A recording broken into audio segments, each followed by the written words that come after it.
Have you ever wondered who pays the most tax in Australia? Well, in today's monthly Macro Insights podcast with Ken Race, where we discuss the big picture items that are going to affect you, property, the economy, Ken and I are going to examine who really pays tax in Australia, and the results may surprise you.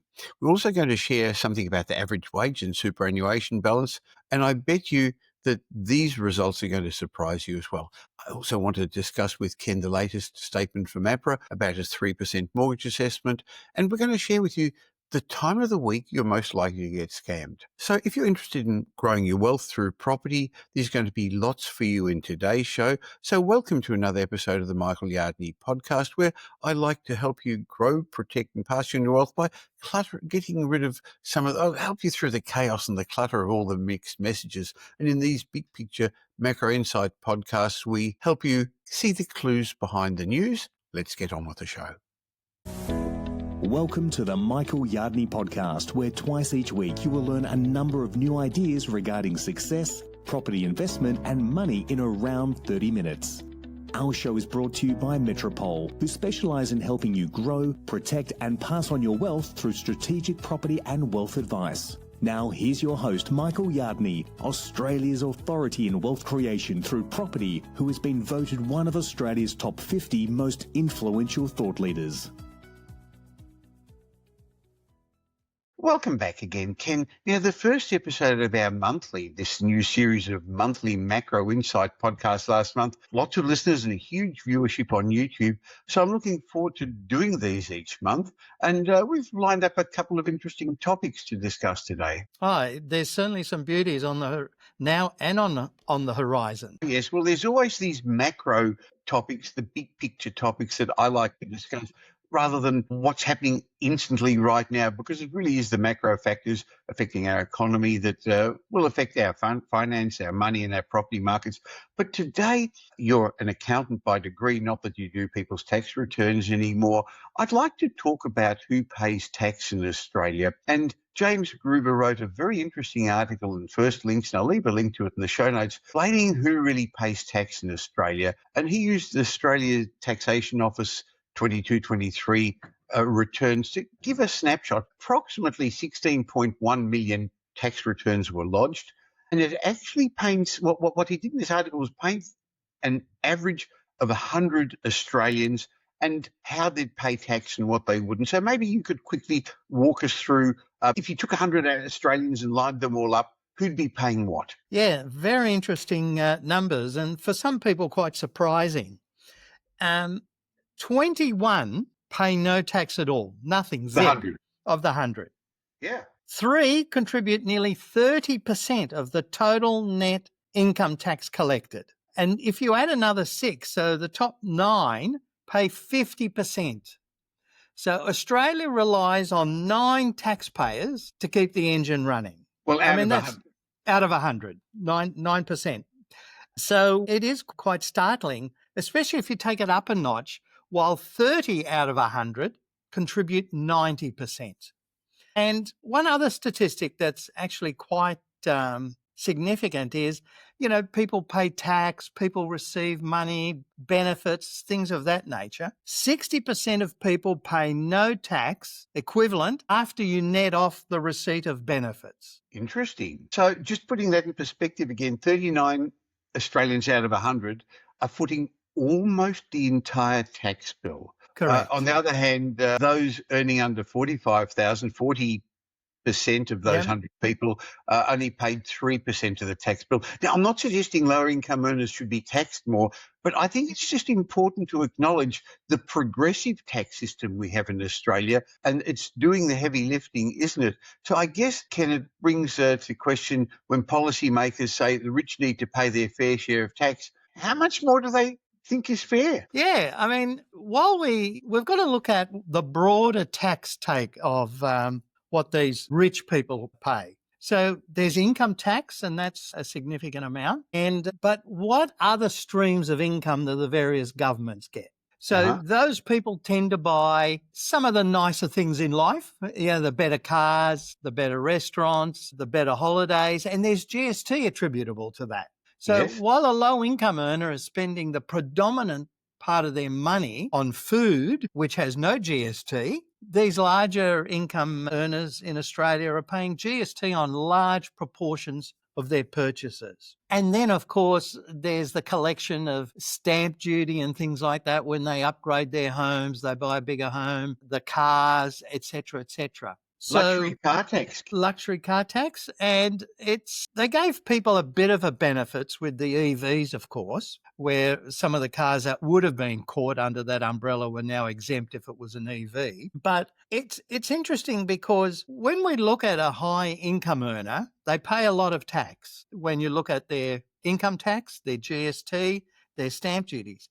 But there's another big factor that everybody forgets, and that is a lot of those people tend to be in business and therefore they employ people. Those people pay tax and their businesses pay tax. And it was just quite astonishing. I heard a stat the other day, not Australian based, but partly, and that's Amazon, that wasn't around 30 odd years ago, employs over 1.5 million people around the world. So think of the taxes that system generates. So I think we've got to take it in context, because how much more can they pay out of income tax? And that's, the government will decide. But I think as listeners and viewers, we've got to see that those people contribute taxes in other ways. That's a good point. Having said that, I was surprised to read that for the 2023 financial year, the average taxable income was $74,000, Ken. Yeah, and while $74,000 as an average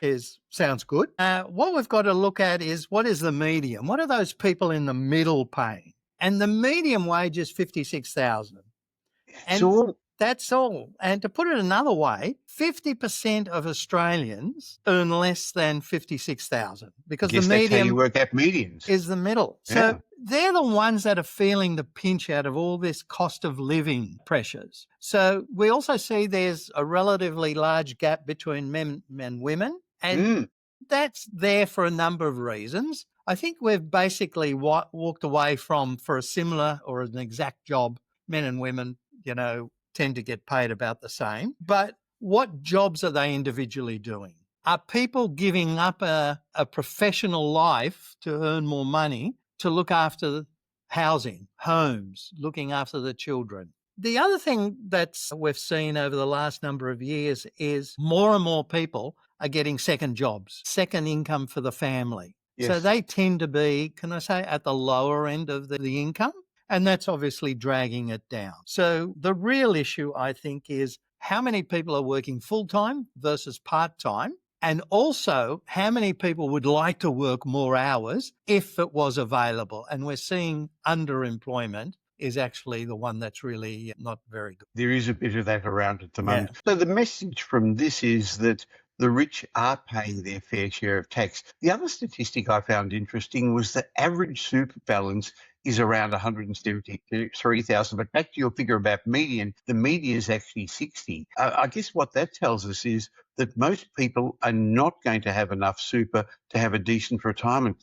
That's right. And again, that's going to improve. We saw compulsory super, Paul Keating, back in 1992, introduced the super guarantee that started at 3%. Yeah. And over the last 27 years, it's grown and grown and grown to now 12%. So the younger generations won't know that, Ken. In other words, when you and I first started working, there was no compulsory super. No. Having said that, it started at 3% and has crept up over the years. So baby boomers and even some of the older Gen Xers just won't have much in their super, despite having contributed for so many years. That's right. And I think over time we're going to see people with larger super balances. And that was one of the hidden agendas at the time. It's let's move people away as much as possible from welfare dependence. Yes. And at the time, Hawkey, I think, had a brilliant idea of let's make the employer pay for this. Uh-huh. So instead of giving people a pay rise of 3%, they gave it as a super contribution. And most people don't see that as their money because it's locked up. They won't get it till retirement. but it's slowly building. Well, again, in this Macro Insights podcast, we're not going to go into why many people should consider, and this is definitely not financial advice, and maybe we should say this for the rest of this discussion as well. There's always a disclaimer at the end of the show, but Ken is not giving financial advice here. We're just talking generally, but it's maybe a reason why some people should consider getting in control of their super and having a self-managed super fund. But I think this little point, the first of the discussion points I'd like to have in today's podcast, highlights how narrow the tax base is and how reliant our system is on a minority of high-income earners and investors. The reality is Australia's tax and wealth system is what people call progressive. The more you earn, significantly more you pay. And calls to soak the rich or abolish negative gearing often ignore the same group, just like you said, Ken, is already doing most of the heavy lifting. So I don't think we need more punitive taxes. We probably need a broader, more productive economy that encourages aspiration, not punishes it, Ken. Correct. And you know what governments are looking at, I suppose, when they say let's tax the rich? It's these headlines. Yeah. And, it's got to be a two-pronged attack. And I think the second side of the coin is people looking after themselves and saving a little bit more. I read a very interesting article the other day. Young people are buying coffees, $5 a day. And we think that's, fairly innocuous. You buy a cup of coffee. But at age 20, if you put $5 away a day, by the time you're 65, you would have just under $1.5 million. Wow. At the average growth rates. So when people say it's very hard to save, and it is because it's after-tax money and people with cost of living, anything you put away, especially if it's for a long period of time, will actually help you as you approach retirement, or even allowing you to retire a bit earlier. And, as a very smart person once said, compound is the seventh or the eighth wonder of the world. So Einstein said right. that was Yes, the I eighth. agree with that. So compound interest is the eighth wonder of the world, and $5 a day for 45 years adds up. Makes sense. Ken, the second bit of news over the last couple of weeks I'd like to discuss with you is APRA, who've announced an update on their macro-prudential settings. I know a lot of people looking for a loan get shocked when the banks assess their serviceability at an interest rate 3% above what the bank rate is.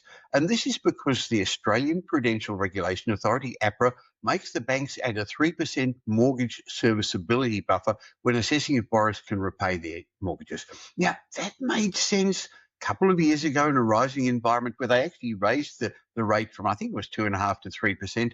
But Ken, in my mind, it doesn't make sense in our falling interest rate environment. Yet recently APRA announced that it's going to keep the setting as it is. They're not considering changing it, considering the current financial situation. And that to me is really, the bad policy about getting people into their first homes. It's really disadvantaging that group of people. And when we look at a 3% buffer, if you like, on a 60%, on a 6% interest rate, that's 50%. So they're really saying... Yes, it is, isn't it? I'd never thought about it that way. We're going to protect people from interest rates getting to 9%. So, I mean, how and why does a government think that? And the other thing that surprises me is they don't take it as a percentage of the actual interest being charged, because whether it was 10% or 12%, there was still that same buffer. Yeah. So now the buffer is hurting more and more, and I think keeping more and more people out of the property market. And when we've only got a just under 1% or about 1% default rate in Australia, and that's been the case for the last 30 odd years, through the peaks, through the valleys, that's been a standard default rate. It got up a little bit a few years ago when cost of living at the other end of COVID really hit, but it's come back to that 1%. So people in Australia would rather have, baked beans on toast than default on their interest. So I don't understand why APRA maintains it at such a high number, but more critically at such a high percentage compared to the home interest rate figure. So I fully agree that we need to have a sound, secure financial system, banking system, and that's luckily what Australia has got. But you're right, they're being overly cautious. One of the other interesting bits of news I read over the last week is Westpac revealed the time of the day you're most Yes. likely to be scammed. Well, most Australians are busy at 4 p.m. on a Tuesday afternoon. I know they're wrapping up work, getting the school pickups, rushing to the gym. Westpac data revealed that that's the time when customers are most commonly scammed.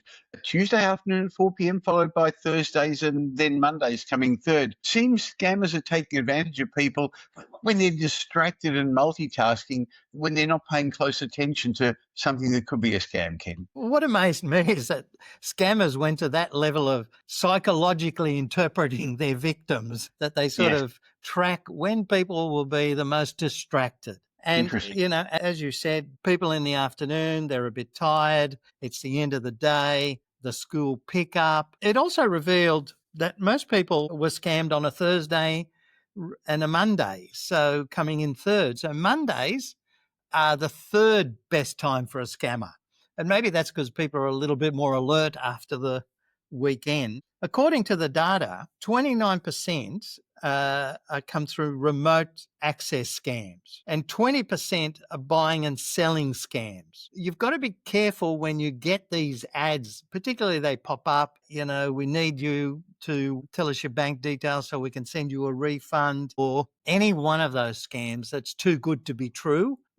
Something you've been looking up on the internet, you want to buy something, and then all of a sudden from that particular entity, you get a scam. And that's because they mirror these things that everybody is looking at, so that you, the poor person being scammed, it's front of mind. And you say, I was wanting to buy a fridge and now I'm getting information on a fridge and this looks good, so I'll click here. So never click here. No, you've got to be very, very careful, don't you? There's lots of websites, and the government's got websites about how to avoid scams. So if you're concerned, have a look at those, but be careful what links you click on. Yeah. Be careful also how you transfer money to people and there's the right account, and definitely do any research before buying anything online. And don't give out your details to anyone on the phone. Ken, the last thing I'd like to have a quick chat about today is infrastructure as our population grows. Look, there's no doubt that our population is going to keep growing. We know that Australia has got a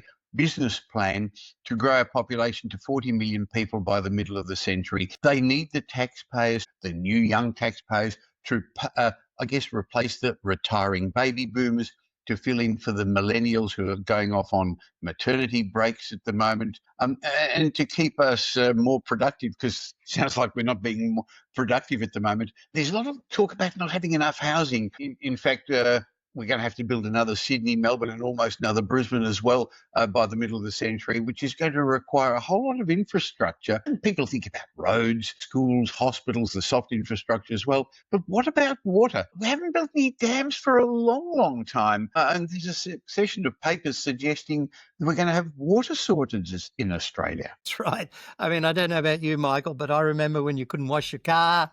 Yes. You couldn't water your lawns, and, obviously some of those things are relaxed now. But water is the lifeblood of the human body. So we've also got to remember that while there may be enough drinking water for people, how processed or pure will it be? And that's why we need these systems. But the thing that got me is that water is more than just for drinking. So therefore, dams are needed, not just for drinking water, but for things like energy production, so hydropower. They're the heart of the river systems, so the associated fauna and fauna. I think for fire emergency, particularly in the rural areas, water is critical, and we've seen some fires just go out of control because they can't be put down. Yeah. And the other thing too is, with the increasing population, we need food. So we need arable land. So the capture of water and the divergence to agricultural land is again critical. So water plays very important roles throughout this whole ecosystem. And as you said, we haven't built dams, whereas our population has probably grown 50%. And we've done one or two little dams, but nothing of substance. Well, I agree with you. I'd forgotten about that. There were water restrictions. You could only water your gardens at a particular time.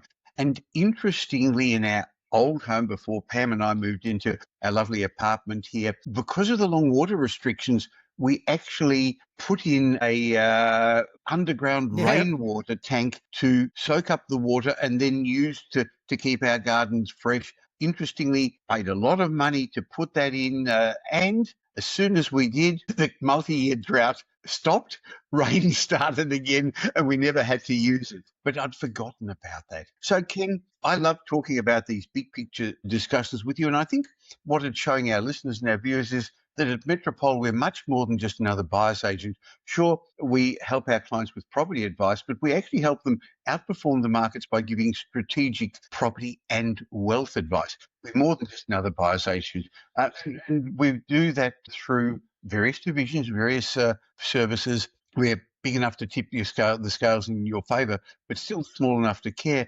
And Ken, your wealth division has its particular services that add on to make sure that people grow, protect and pass on their wealth rather than just accumulating wealth. What do you do at Metropole Wealth Advisory? So we're different. We're not your local accountant, so to speak. So for us, it's all about a holistic approach to your wealth creation. So you need to understand the tax, structuring, estate planning, asset protection, how different structures can work, business structures. So we need to make sure that we take all that into account to maximize the ability to create, protect, and pass on your wealth. And as I said, we do that through a holistic approach, looking at each one of those items and then become, if you like, the voice back to the professionals that you may have to implement some of these strategies. And so you work hand in glove with our property strategists. And one of the things anyone who works with us to have a strategic property plan put together receives is advice on the right ownership structures. It's very important to get up front because the property you eventually buy should be the physical manifestation of a whole lot of decisions you make and make in the right order.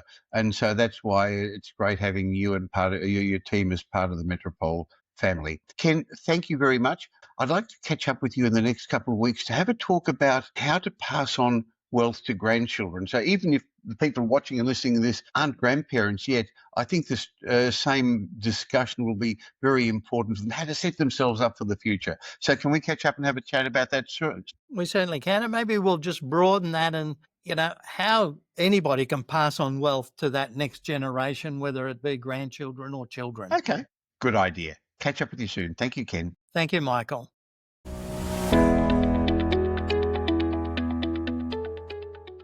If you're a regular listener or viewer, you know that we have a property trivia quiz each week where I give you, my listeners and viewers, an opportunity to win a hard copy, a real copy of one of my best-selling books. At the moment, I'm giving away Michael Yardney's Guide to Investing Successfully. Now, thank you. Every week, lots of people enter and 3 people get a copy of the book, but everyone else gets a report, and I've actually included a new different report now. So go to propertytrivia.com.au with the answers to the question I'm about to ask you. Leave a link in the show notes. And my question to you this week is, what's the median household wealth in Australia according to the ABS? Is it closer to 500,000 or closer to $1 million? Go to propertytrivia.com.au, leave us your answer, and you've got a good chance of getting one of my books, a hard copy book, or definitely you're going to get a property report. Now here's Michael's mindset message. Remember, a change in your thinking will lead to a change in your life. If you're a regular listener or viewer to this podcast, you know that every week or every show I finish off with the mindset message because I believe the psychology of success is critical in developing financial independence. So today I'd like to share some wisdom from Seth Godin to turbocharge your way of thinking. Now, what I'm going to do is do it slightly differently, and we're just going to share a couple of quotes from him, and some of them I hope are going to provoke your thoughts. So let me ask you by saying, are you playing small when you could be playing smart, when you could be playing big? Let's dive into some of these and see if these quotes from Seth Godin resonate with you. The first one is, how do you settle for less than the world's offered you because you are remarkable? You see, I guess Seth Godin was saying you're capable of much more than you give yourself credit for. The tools, the opportunities, they're there. So what are you waiting for? The next quote from Seth Godin is, soon is not as good as now. I guess we're always saying tomorrow, but momentum doesn't live in tomorrow. It lives in today. So I guess the message from that quote is start now. Another quote is, if failure is not an option, then neither is success. Let that sink in. If you're not willing to stumble, you're not ready to fly. Failure is the tuition fee for real achievement, I guess, according to Seth Godin. Another quote from him is, if it scares you, it might be a good thing to try. I guess what he's saying is that fear is often a signal, not of danger, but of growth. When something makes your heart race, maybe that's exactly where you should be heading. Another quote was, in a crowded marketplace, fitting in is failing. In a busy marketplace, not standing out's the same as being invisible. Look, you weren't meant to blend in. Whether you're in business or building your wealth through property investment, being different is your advantage. Use it. Another quote from Seth was, we believe what we want to believe, and once we start believing it, it's the truth. We've discussed this before in psychological biases. Your beliefs shape your reality. So I would suggest you choose them wisely. Believe in limitation and you're going to live within those limitations. Believe in possibility and doors are going to open for you. Seth Godin also said your art is what you do when nobody tells you exactly how to do it. Look, whether it's property, business or life, your art is just your unique way of bringing value. Trust your instincts, follow your visions. I'm going to share some more of Seth Godin's quotes in another mindset discussion probably next week. But as you move through this week, ask yourself, which of these truths do you need to lean into? Remember, mindset isn't a one-off switch. It's about something we build moment by moment, thought by thought. So this week, do something remarkable.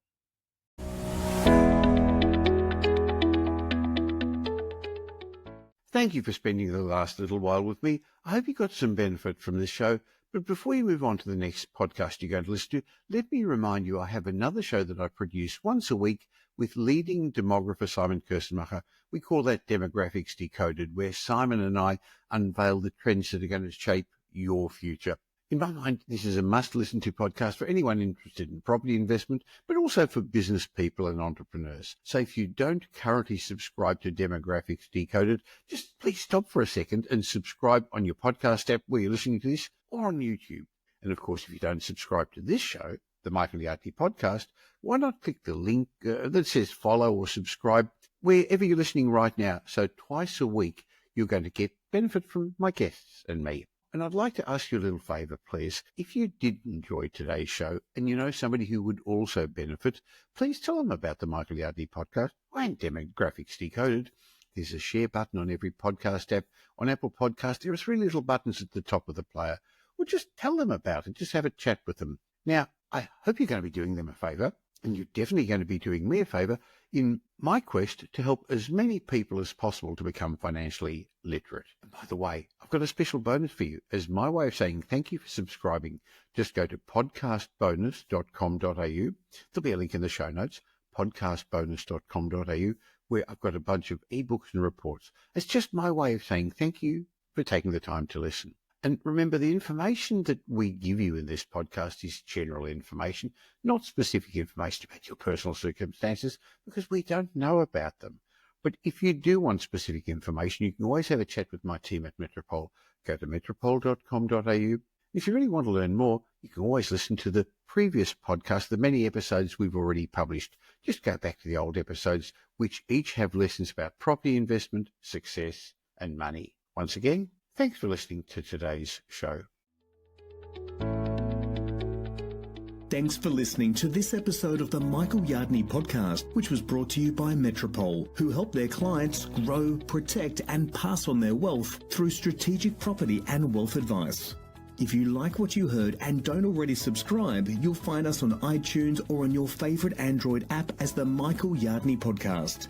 Watch out for our next show, which comes to you twice a week, and you'll learn some new ideas about property investment, success, and money in around 30 minutes. To get more of Michael's thoughts, go across to www.propertyupdate.com.au and sign up for his daily morning briefing, and you'll hear from not only Michael, but a group of leading property success and money experts. And just a reminder that the information you heard in this show today is general educational advice and not specific investment advice, as we don't know your personal circumstances. If you're looking for specific advice, why not ask the team at Metropole to help you?